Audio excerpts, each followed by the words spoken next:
All right, y'all, this is another episode of ALLin. I'm Steve Jackson. We're here with the sisters who own and run Soom Foods. We're here with Shelby and Amy. We're talking about their family, their business, their journey, and everything in between. We're all in. Are you? We're all in. Join us. Ladies, tell me a little bit about your business, your journey, who you are, and why you do what you do. I will let the voice answer this question. So our business is called Soom Foods. We import and sell a premium tahini. Are you familiar with tahini? I am. I love tea. Okay, well, for those of you that aren't, tahini is a paste made from 100% roasted and pressed sesame seeds. It's a really popular ingredient in Mediterranean and Middle Eastern cuisine, and what we noticed about 5 years ago was that the American market was not familiar with tahini, but more importantly, they weren't familiar with good tahini. And so we found through an amazing opportunity, actually through love, our sister fell in love with an Israeli that has been in the tahini industry in Israel for a long time. And he introduced us to good tahini made from sesame seeds from Ethiopia.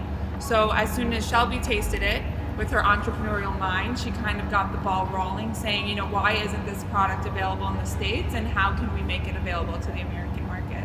So Shelby, tell us a little bit about yourself. You're apparently the brain. So tell us how you kind of got into this world. Sure. So actually, our family is a family of entrepreneurs on both sides, mom and dad's side. We were raised just in an environment of family-owned businesses, and that was something that was really exciting and inspiring to me. So when I went to college, I decided to pursue business and found a niche in entrepreneurial management. That just really spoke to me, that really motivated me, and the jobs that I pursued after college were all in this world of working with startups, helping folks figure out their business plans, evaluating market opportunities, the whole gamut. So I was working abroad in Israel for an organization that supported early stage entrepreneurs, and as Amy said, that was around the time that Jackie started dating Omri. So got to meet him, got to learn about his product, and it really just sparked some questions, what is this tahini, and why is this tahini different from what we know of in the United States? And those questions really led to our own business plan in a way, and we just brought our complementary skills together as sisters. I can't say that we ever thought about starting a business together. It almost just naturally fell into place, and I do think that because we were raised in that environment of family business, it wasn't something that was foreign to us. It was actually rather quite comfortable. So we'll come back to the legacy piece, because it's obviously kind of probably a motif in kind of most of what you all do.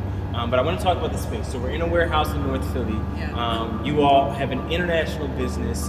Tell us why North Philly matters so much to you all. Why is this warehouse kind of your home base, and what do you want people to see when they see Soom Foods? Well, Philadelphia as a city as a whole was the perfect home for us, both geographically and also for the industry. One of the early on ideas for us was that if Israeli and Middle Eastern restaurants were becoming more popular and Mediterranean cuisine was becoming more popular in the States, what tahini were restaurants using? What tahini did chefs have available?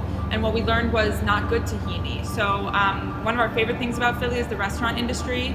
A huge shout out, of course, to Mike Solomonov and his team at Zahav and the entire Cook and Solo team, because they really embraced this opportunity to have good tahini to complement the good food that they were putting out. But Philly's an amazing place for entrepreneurs, honestly, because of its proximity to New York and to DC. So early on, we were not only doing our own sales, but we were making our own deliveries. And to be able to deliver to DC or to New York and get home in the same day is really, really invaluable. Not to mention just the economic status of Philadelphia. It's a much safer, easier, I think more approachable place to start a business compared to DC or New York. There's obviously strategy. Shelby, can you tell us a little bit about kind of where this is all going? I mean, we're really blessed that we're at this crossroads where we're now kind of coming out of that everyday hustle of the business and at a place where we can take a deep breath and discuss and analyze where we want to go next. So the next year for 2018, we're actually introducing a new product to market. With a similar story to tahini, which is, when we started the business in underappreciated or perhaps misunderstood ingredient. We're going to be bringing out a date syrup. And so we're very excited about that. And then we, over the past 4 years, we've been toying around, if you will, with this delicious chocolate sweet tahini spread. It's delicious. Yeah, man. So once people try it, they love it. But it was premature, right? We needed to prove that tahini was a product that people knew, understood, and wanted.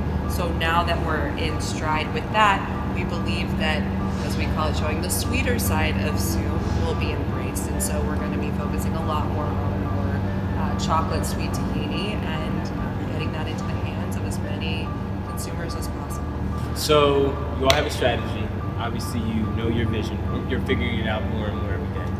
Amy, tell us what it's like working with family. What is it like to have your sisters right inside, the same thing? Well, it's been pretty awesome. I tell people a lot, Shelby and I are 4 years apart. So as I entered high school, she was leaving high school. As I entered college, she was leaving college. Jackie and I, though, are only 15 months apart. So we grew up kind of butting heads our entire lives. But what's been amazing is just how naturally our own skills and interests have kind of solidified our roles in the business. We joke, Shelby's the brain, I'm the voice, Jackie's the heart, and it really does just play out that way. Shelby's our leader, our strategy, as every oldest sister should be. She's telling us what to do and keeping us straight. Jackie with her love of Omri, but also her interest in our supply chain and caring about where our sesame comes from, the quality of our tahini. She manages all of that with Omri for us. And then I've just been talking to people for a while. So, we've been really lucky that our parents, I think, embraced our differences, but also, let us be raised with sharing one bathroom and one computer. And so we definitely learned how to work together from a young age. So tell folks about your parents. What was the influence, obviously, just in terms of the household, but what else did they really ingrain in you all to say, you can do this, you should do this, change the world, basically? Well, my favorite thing to share is that our mother was so successful in the mid-'80s that it allowed our father to start his own business. So we've really been ingrained from a young age. I don't know if our father ever expected to have 3 girls, but that girls can do anything, be anything, can do whatever they want. We were raised playing sports, so I think what they really ingrained in us was just this idea that you're humans, individuals, and you can do whatever you want to do. So our mom was really influential in just us knowing that women have a strong place in being successful in the workplace. And to add on to that, I joke that I thought business was going to lunch meetings because I have these very distinct memories of going with our dad to his business meetings, often over lunch. We were always around their businesses, and that was really inspiring and influential to me to just see what was possible.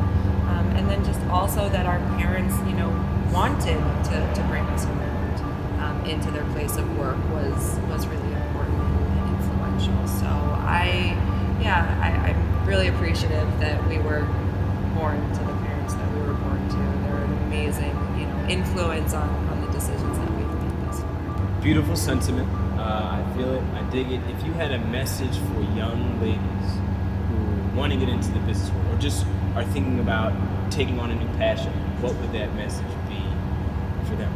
I think women or men, leading with passion is essential because I always say, and I think Amy agrees, that if you're selling something that you believe in and you're passionate about, it's not selling, it's just an extension, right? You want to tell everyone about it because it just means that much to you. Weirdly enough, tahini became that thing for us. And so yes, there have been a tremendous amount of challenges in creating a business around that. But if you find a product or a service or a mission that you truly believe in, it just, you'll figure out a way to make the business work.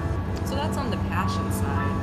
I would say just ask a lot of questions. One of the things that I was most surprised about and what helped us so much in the beginning was that I called people and I asked questions about warehousing, about trucking, about the restaurant industry, about how I get a product from my apartment in Fairmount to the restaurant, and people are willing to share. So we had this joke when we started the business that we were dumb and young, and in honestly a positive way, embrace what you don't know, ask a lot of questions, and you'll be surprised. People will share with you a lot more than you expect.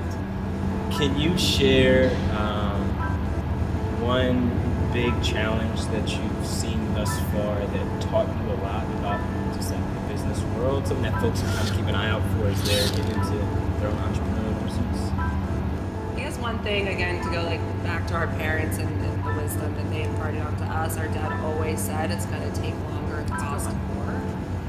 And it could not be more true, like at every stage, right? So just going in with the expectations that you think that a project is going to meet this deadline of December 15th, give yourself a little bit more room. So Amy, tell us one big challenge that you've seen.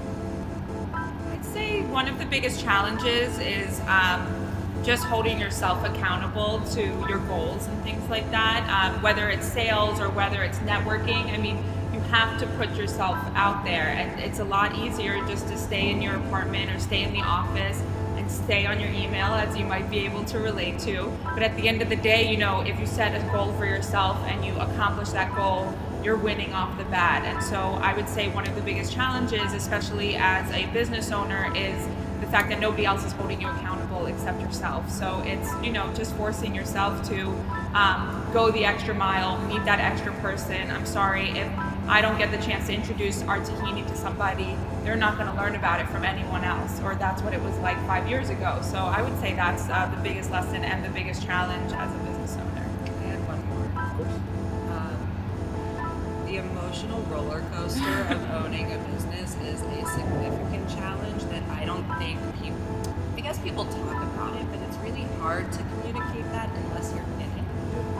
And so just managing those ups and downs is a really big challenge because the highs are so high and the lows can be really low. So it's been important for us to, one, have each other, but also a community of peers who also own their own businesses, and you can share those real stories and experiences with one another just as a means of support, because it can be really challenging.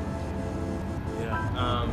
So the last part of every segment is the guests offer a challenge for folks who are watching, something that they should take on their passion, whatever they're trying to kind of get started. Do you all have a challenge you'd like to pose to folks? I have. Maybe a challenge could be tell 5 people about your passion and ask them a question that you have about it. It's a real old sister look, Right. No, I'm also very intentional with my words, right? So I gotta figure out the right way to say it. So something that I learned in my education and working with so many startups is about what's called the minimum viable product. So in order to just get out there and start testing your concept, I challenge you to think about what that minimal viable product might be before you go all in, right? Like, it's okay to test early and figure out what's working or what's not working. So what is that minimum viable product? Thank you. Ladies, amazing. Appreciate this interview. Awesome. Thank you. Wonderful. It's a beautiful space. I hope you all check out Soom Foods. They are amazing folks, an amazing product. I've had it. It's delicious. Enjoy the rest of your day. Stay warm. Yeah. Stay warm. Yeah, Philly winners. All right, y'all.